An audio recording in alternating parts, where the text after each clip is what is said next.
नागपूर शहरातील पाचपावली पोलीस ठाण्याच्या हद्दीत जुगार अड्ड्यांविरोधात पोलिसांनी मोठी कारवाई केली आहे।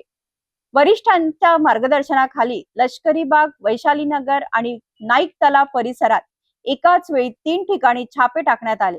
या कारवाईत 15 जणांवर कारवाई करण्यात आली असून रोख रक्कम आणि जुगार साहित्य असा मुद्देमाल जप्त करण्यात आला आहे। नागपूर शहरातील पाचपावली पोलीस ठाण्याच्या हद्दीत जुगार अड्ड्यांवर पोलिसांनी धडक कारवाई केली आहे। वरिष्ठ अधिकाऱ्यांच्या मार्गदर्शनाखाली लष्करी बाग, वैशालीनगर आणि नाईक तलाव या 3 ठिकाणी एकाच वेळी छापे टाकण्यात आले। या कारवाईत एकूण 15 आरोपींविरुद्ध कारवाई करण्यात आली। छाप्यादरम्यान रोख रक्कम आणि जुगाराचे साहित्य असे सुमारे 3200 रुपयाचा मुद्देमाल जप्त करण्यात आला आहे।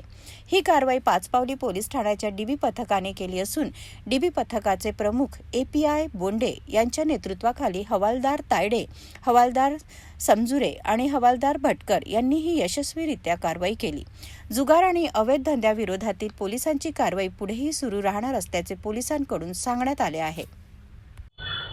वरिष्ठांच्या मार्गदर्शनाखाली काल पाचपावली पोलीस स्टेशन अंतर्गत एकूण 3 जुगारचे रेड करण्यात आलेले आहे। विशेष करून लष्करी बाग, वैशालीनगर, नाईक तलाव या 3 ठिकाणी कारवाई करण्यात आलेली आहे। यात एकूण 15 आरोपी निष्पन्न करण्यात आले, कारवाई करण्यात आली आणि एक जवळपास 3200 रुपयाचा मुद्देमाल याला जप्त करण्यात आलेला आहे।